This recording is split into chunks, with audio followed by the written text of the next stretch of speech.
Que tal? Boas tardes. A principios de semana houve unha vertedura no río Sar supostamente procedente da depuradora de augas de Santiago. E aínda seguen os seus efectos. Continúan os cheiros e a escuma no río. A veciñanza pide medidas urxentes.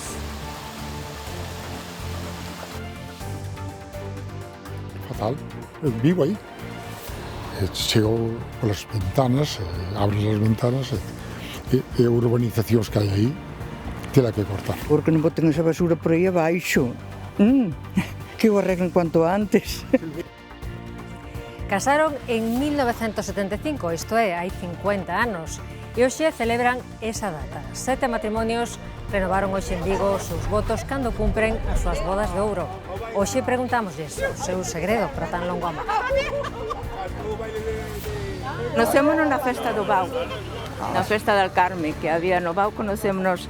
Ele é de Sallans, eu son daqui, natural. Conocémonos no Bau, a mí presentoume un compañeiro que xa estuvera na mili con él, e, bueno, xogáramos ao fútbol xuntos, e dixo, mira, se presenta aquí unha amiga de tal, e xa quedamos aí toda a noite hasta o día de hoxe. En Redondela conmemoran hoxe unha das batallas navais máis épicas da historia. Falamos da batalla de Rande, que enfrontou as forzas navais da coalición anglo-holandesa contra as da Alianza Hispano-Francesa durante a Guerra de Sucesión Española. Foi en 1702 e dende hai 12 anos en Redondela afánanse lembrar este capítulo da súa historia cun programa ben completo de actividades. Hoxe un pouco deslucido pola chuvia. Onte viñeron bastantes cativos, estivo bastante entretido por aquí. Hoxe pola mañá, pois semella que non tanto, pero bueno, tamén o que ten a chuva. Pero onte foi interesante. Pero hoxe temos sin clemencia do tempo, pero bueno, onte foi un día solloso e isto encheuse de xente, foi verdadeiramente un día espléndido, non?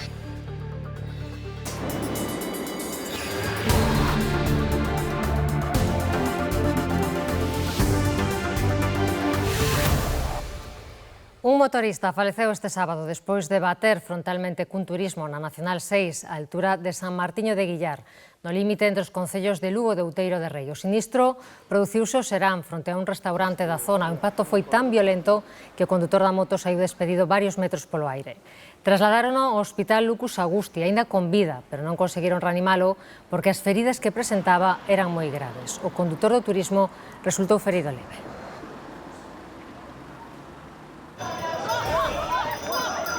E outro suceso, faleceu a muller que foi golpeada por unha vaca durante o desfile de gando do San Froilán. Este que vían era o momento en que a vaca saía desbocada pola rúa despois de soltarse do seu coidador. Na súa fuxida levou por diante a muller que paseaba pola rúa. A cidade celebraba o Día do Patrón. A muller tiña 31 anos, residía en Vilagarcía de Arousa e dende o accidente permanecía ingresada na UCI do ULA. O Concello de Lugo expresou o seu pesar polo seu pasamento. Xa lle lo contábamos en titulares, os veciños de Bertamiráns, no Concello de Ames, seguen denunciando o estado do río Sar o seu paso polo Concello coruñés de Ames, despois de que hai unha semana se producira unha vertedura procedente supostamente das obras de acondicionamento da nova depuradora de augas residuais de Santiago. A veciñanza denuncia a turbidez das augas e os malos cheiros, aínda que recoñecen que a situación vai mellorando con respecto a días anteriores. O seu paso polo paseo fluvial de Bertamiráns dentro do Concello coruñés de Ames e lindeiro con Santiago de Compostela, o río Sar presentaba este aspecto. Augas turbias e cheas de escuma. Fatal. Vivo aí. Chego polas ventanas, abres as ventanas e urbanizacións que hai aí tela que cortar. A veciñanza asegura que nos días anteriores a situación da vertedura era máis flagrante, cun cheiro irrespirable nunha gran parte do curso fluvial e con zonas completamente inundadas de escuma. Por iso piden unha solución. Por favor, que non boten esa basura por aí abaixo. Que o arreglen cuanto antes.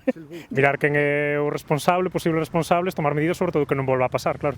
A vertedura denunciouse a principios desta semana supostamente procede da depuradora de augas residuais de Santiago, que se atopa en proceso de renovación. O alcalde de Ames asegura que se reduciron os cheiros procedentes do río, pero que o curso continúa baixo estrita vixilancia despois de denunciar a situación diante da Fiscalía de Medio Ambiente e exixir un plan integral de recuperación do río. Mentres dende o Concello de Santiago recoñecen a titularidade da depuradora, pero sin sinalan que Aquaes, de carácter estatal, a encargada da obra e da explotación das instalacións. Dende Raxó emprazaron a xuntanza de seguimento das obras da estación de depuración que se realizará este luns cas partes implicadas para determinar as consecuencias medioambientais da vertedura e as medidas a tomar.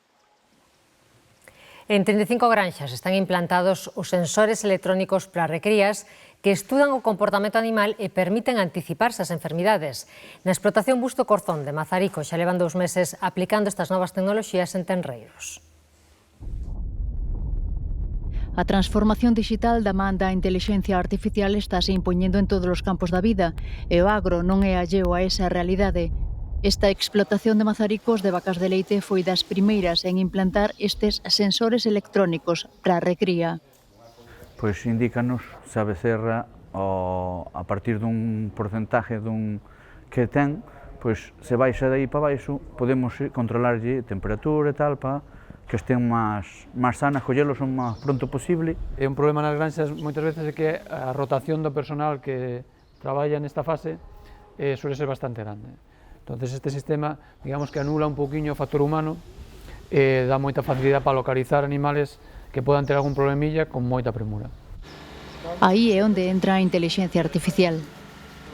Hai un algoritmo moi potente construído que recolle todos eses parámetros de conduta do animal. Eses diferentes parámetros son analizados polo algoritmo e no momento que hai unha desviación do patrón de comportamento que ten diseñado ese animal é cando o sistema pois xenera algún tipo de alerta.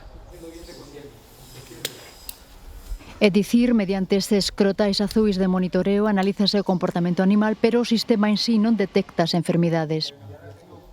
Te avisa de posibles variaciones de comportamiento en base a unos algoritmos. Y ahí es donde entra la persona, que es súper importante, o sea, el cuidador. Nosotros le facilitamos que no tenga que revisar todo, que tenga que revisar solo unos animales. Los beneficios que le aporta a esta ganadería es principalmente poder reducir el tiempo dedicado a la ternera, porque si el sistema te da las alertas, te da los tiempos de mamado, te da la actividad y te avisa cuando un animal necesita atención, puede reducir un poquito el tiempo de atención, tanto del veterinario como del ganadero. Estes sensores intelixentes céntranse no control dos tenreiros nos seus primeiros anos de vida para garantir o futuro das explotacións. É o piar fundamental da granxa, o sea, estamos traballando, estamos fabricando aquí a canteira dos animales futuros que van a producir leite na granxa. Despois dunha longa tempada de sol e de ceo despexado, hoxe volveu a chuvia cando máis se necesitaba.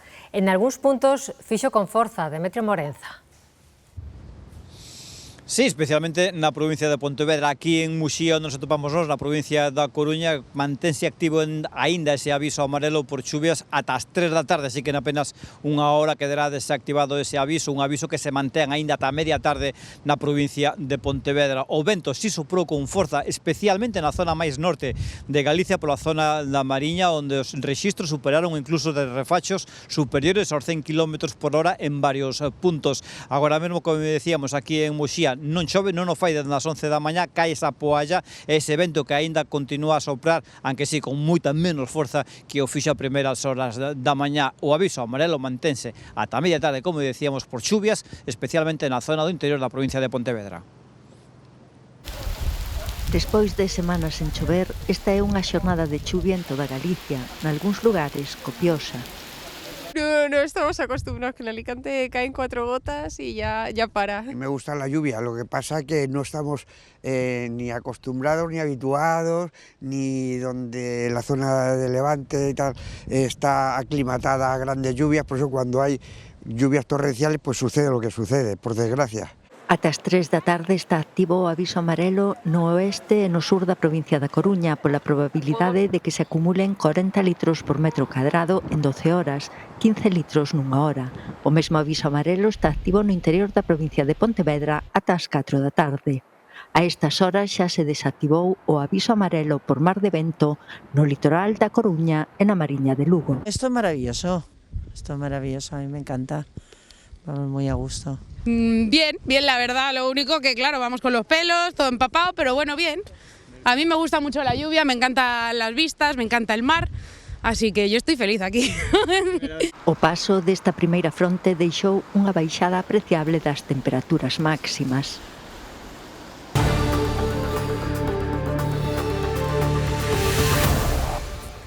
Comezou realizando cursos de apicultura por afección e acabou deixando o seu traballo para dedicarse por completo ás súas abellas. Esta é a historia dun veciño de Castroverde que actualmente ten 600 colmeas e que triunfa co seu mel nas tendas gourmet.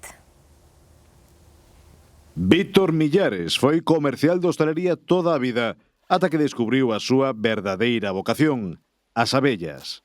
Comezou facendo cursos de apicultura como afección e aos 36 anos decidiu deixar o seu traballo para dedicarse por completo á apicultura. Engancheime no mundo das abellas e dai empecé pouco a pouco a meter máis colmenas e un día decidín dedicarme exclusivamente ao tema da apicultura e fun aumentando pouco a pouco a explotación e, ahora xa estou un número importante, non sei se seguirei aumentando ou, algo máis aumentarei, supoño. E mal non lle foi, senón todo o contrario. Este veciño de Montecubeiro, en Castroverde, ten actualmente 600 colmeas repartidas nunha dúcia de apiarios. Ademais, os seus meles de Silva, de Castiñeiro ou de Milflores triunfan nas tendas gourmet pola súa calidade. Busco un entorno nas zonas apartadas do rural que sean moi boas para as abellas, de boa produción e que teñan unha boa floración para as abellas. É un mel, sobre todo, que tira a Silva castaño, depende do ano, é un mel moi peculiar, é bastante suave e dulce. É un mel moi peculiar, suele gustar moito, a verdad. Os seus produtos, entre os que tamén figuran a cera ou o pole, dependendo do ano, poden atoparse polo momento en establecementos de Lugo e da Coruña. E tamén nas feiras do mel as que se chega para dar a coñecer o froito da súa auténtica paixón. 7 matrimonios de Vigo celebran hoxe xuntos as súas bodas de ouro. A estas horas está empezando o xantar nupcial con máis de 200 asistentes para celebrar estes 50 anos de vida en común. Casaron no ano 75 e este domingo celebrano por todo o alto na igrexa de San Salvador de Coruxo, a parroquia de Vigo, onde viven case todos. Moi contenta de celebrar as bodas de ouro porque chegamos aquí con 50 anos, con 4 fillos... 50 nos 70. Claro, pero cumplimos os 50 de casados. Con 4 fillos, 4 netos... Felices e contentos, e sempre positivos. Conocémonos na festa do Bau, na festa del Carme, que había no Bau, conocémonos, ele de Sallans, eu son daqui, natural. Conocémonos no Bau, a mí presentoume un compañeiro que xa estuvera na mili con él, e, xogáramos ao fútbol xuntos, e dixo, mira, se presenta aquí unha amiga de tal, e xa quedamos aí toda a noite hasta o día de hoxe. Esta festa leva celebrándose máis dunha década por iniciativa da Asociación Aboa, como unha homenaxe aos maiores. Naceu como unha pequeniña festa, creo que a primeira vez que se fixo era un matrimonio, a segunda tamén un ou dous, e agora, o ano pasado estuvemos 9, e este ano están 7 matrimonios. E cada ano é a media que temos, 7, 8 matrimonios. Oye, que ti casache ben que casache lá da carretera, así que non veñas ti a disimular. Sí. Se non fora lá da carretera non casaba. Gracias a min, para lá foi o que? Moitos pabilaces de que fomos para lá. Totalmente. Estábamos ali nunha canicouba, pois ti, pois a nos andar. Anda, venga. Como lle dixen a outra, Dios mío, eu antes para chegar a Valladares, que eu son daqui de Coruxo, para chegar a Valladares, macho, naquelas carreteras que había, Hombre, hai 50 anos carreteras estaban camiños de cabras. Eu tiña pasta, pero deixei varios coches ali, ainda hoxe debe estar por ali. A maioría das parellas xa festexaron as bodas de ouro coas súas respectivas familias na data do aniversario. Na iglesia, na capilla de San Lorenzo, xa me celebraron ali os meus fillos, con misa, anillos e con todo. E agora recunca. Exacto, é a terceira vez vencida. A ver se a terceira vez vencida. Sinalan que o importante é mantelo cariño, o respeto e tamén o sentido do humor. Deste oído oí pouco, e do outro menos, porque non me interesa. Vou dicir a verdade. E vostede? Eu non fago caso, pasa del. Cando me pasa a noite, cando vamos para a cama, pásanos todo. Ben, en este punto imos en directo ata Redondela, a localidade ponlle hoxe o colofón a conmemoración da batalla de Rande. Paula Cantelar. Boas tardes, pois si, estamos no último día no peche xa desta 12ª edición da conmemoración da Batalla de Rande aquí nas inmediacións do Museo Meirande na vila de Rande, en Redondela. Aquí hoxe o tempo non acompañou, xa o ven, así que todas as actividades previstas tiveron que realizarse baixo esta carpa, os obradoiros pros máis cativos nos que puderon facer moedas, tamén selos, o mercado de artesanía e tamén as actuacións, como temos as miñas costas nestes momentos que están recreando o que ocorreu naquela batalla no marco da Guerra de Sucesión Española, así como tamén o desfile e o recibimento do capitán Barbanzón. A esta festa, como decimos, pon o peche, é unha festa moi especial, ten o selo de calidade turística, unha das poucas festas conmemorativas que goza desta distinción en España e que ten como obxectivo que non se esqueza este cacho de historia de Redondela. Hoxe temos as inclemencias do tempo, pero bueno, onte foi un día solloso e isto encheuse de xente, foi verdadeiramente un día espléndido, non? Esa verdade é que é increíble porque eu creo que necesitamos máis da nosa historia, achegarnos ao público e facer un pouco de que a historia non sexa esquecida nunca. Collemos todo o que xurde en cuanto a esta historia e tratamos de levar adiante e facer teatro, pero próximos á realidade que ocorreu fai 323 anos xa. Os produtores locais de Cospeito contan dende hoxe cun escaparate no que dar a coñecer e promocionar as súas iniciativas. Falamos da Feira Brava Sabores do Monte, unha iniciativa promocionada dende o Concello na que ademais tamén houbo degustacións de pratos preparados con caza. Entre a vintena de postos que acudiron á feira destacou o seu vencello co mundo rural, coa gandería, a agricultura e a artesanía. Fixen as prácticas dun ciclo forestales que estudiei en Castro e fixen as prácticas como apicultor.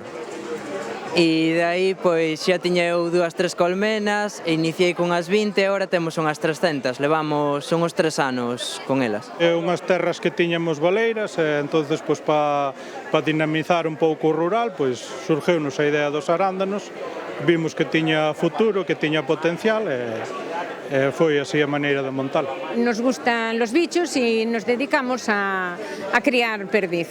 Y bueno, pues continuamos y no sé, llegará un momento en que si podemos, pues que se vaya repoblando lo que es el monte para que la gente pueda disfrutar de ellos exactamente igual que disfrutamos nosotros.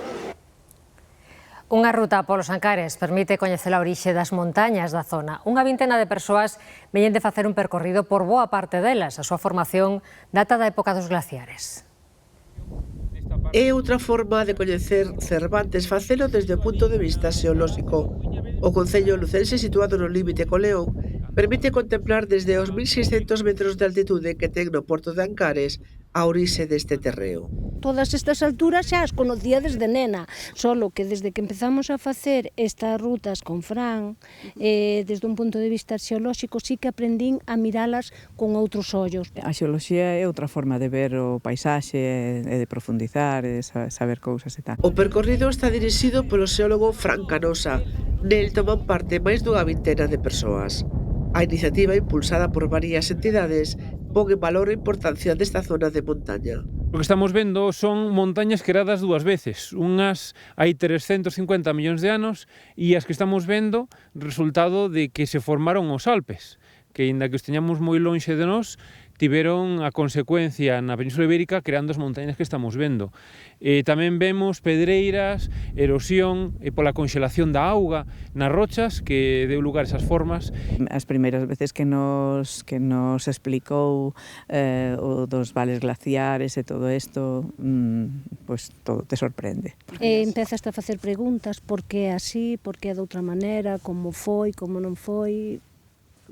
Curiosidades que quedan plasmadas na terra e que rutas como esta poñen de manifesto.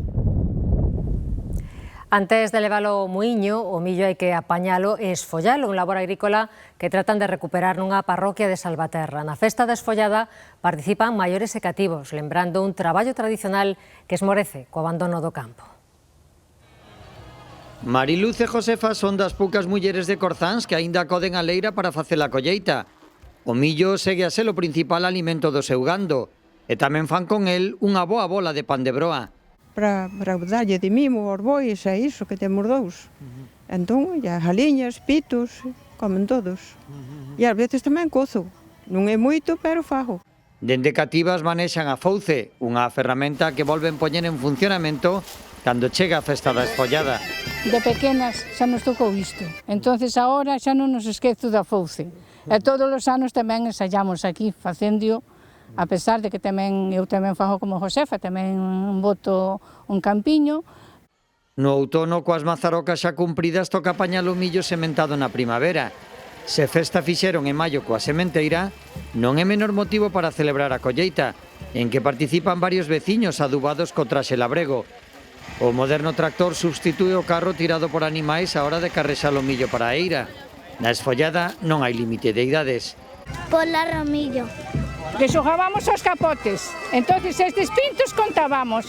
O que máis tuvera era o que iba ganando, pero se neste medio salía a reina, pois ganaba. Pois con isto que pretendemos un pouquiño é rememorar os tempos de antes, volver á tradición, á cultura, que os nosos pequenos e pequenas pois sepan o que se facía nas labores do campo. Gardan o millo ata xaneiro, en que farán obradoiros de elaboración de pan, e o resto do gran resérvano para sementar de novo. O ciclo agrícola que ben merece un baile para non esquecer de onde ven o noso sustento. Hai 869 anos xa que Mondoñedo celebra San Lucas, unhas feiras e festas centradas no gando cabalar coas que se enxalza o labor dos gandeiros desta zona da Mariña e o manexo que fan dos animais que se crían ceibos no monte. A San Lucas é a feira máis antiga de Galicia, por non dicir a de Europa, e, bueno, ao final non deixa de ser a feira con máis tradición do mundo cabalar, con diferencia do que é toda Galicia. Feira da San Lucas compónse basicamente dos gandeiros da zona, que traen prácticamente o que é o 50% ou 60% da feira, entre tres gandeiros baixan sobre 600 animais, e despois temos os gandeiros da contorna, despois desde Ferrol, desde Cantabria, desde a zona de Coruña ou da Costa da Morte, co cal hoxe estamos aquí en torno ás 1000-1100 cabezas de gando cabalar. A Feira Cabalar da San Lucas, unha festa de interese turístico de Galicia, evoca sobre todo tradición. Que os que vimos desde sempre é unha cousa que solo conoce o que sabe de cabalos, o que lle gusta, o que... Senón non se pode explicar. É unha feira de moitos anos, moita tradición, baixan as bestas como se veu onte do monte, a verdade é moi bonito todo. É un evento principalmente equino. No campo da feira xuntanse varios centos de cabalos e tamén milleiros de persoas que acoden para velos. É un recuerdo xa dos antepasados. Trai algún gando vostede? Nada. A libertad para mirar. É máis ben para ver, pero, bueno, así que hai mercado e hai tratos e así que se intercambia. Que pasa? Que a feira con respecto a outros anos sí que cambiou moito. Hai menos interacción de mercado. A ver, eu son de Moeche e vimos a San Lucas porque como 23 de abril en Moeche unha vez ao ano hai que vir dar unha volta, ver os cabalos e é tradición, gustounos sempre, entonces inculcar ao máis pequeno tamén. Para os gandeiros, a San Lucas, con 869 anos de historia, son un xeito de enxalzar o seu traballo e tamén a cabana cabalar da zona, principalmente criada ceiba nos montes da Mariña. A veciñanza do pequeno municipio ourensán de San Xoán de Río gozou este sábado dunha sesión de cinema de estrea e puderon ver a mesma película que estrea nos cines Verdi de Madrid e de Barcelona. É unha experiencia piloto que trata de levar as grandes estreas ás zonas do rural onde nin sequera teñen un cine. As mulleres de San Xoán de Río son as que lle axudaron ao seu alcalde a converter o salón de plenos nunha pequena sala de cine. Colocamos isto. E isto vamos a entregar a cada persoa que vai ver hoxe a ver a película aquí como obsequio. É para que se animen a ver máis veces, porque supoño que faremos máis veces. Con esta iniciativa piloto en colaboración cos cines Verdi e o Ministerio de Cultura en San Xoán de Río puideron ver por primeira vez unha película de estrea. As novas tecnoloxías permítenos a día de hoxe ter cousas que antes só estaban nas cidades.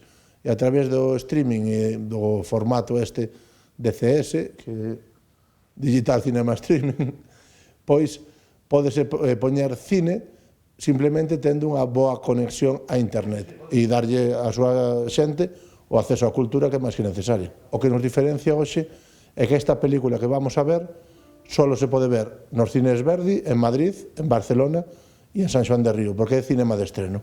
Aínda que hoxe a pantalla non é tan grande como a dun cine, a sensación e a experiencia din é única. A todos, por maiores, por nenos e para todo, pero os nenos están moi contentos porque queren ver a película. Mellor imposible. Por lo menos podemos ver, aunque seamos do rural, temos a alternativa de poder que nos cheguen aquí estrenos. Que podemos que nos traigan as cousas ao Puebla, non temos que ir afora. Ese é o obxectivo, achegalo ao cinema ao rural, e o ciclo comezou coa proxección da película francesa A primeira escola, que ten moito que ver co ruralismo e o seu xeito de vida.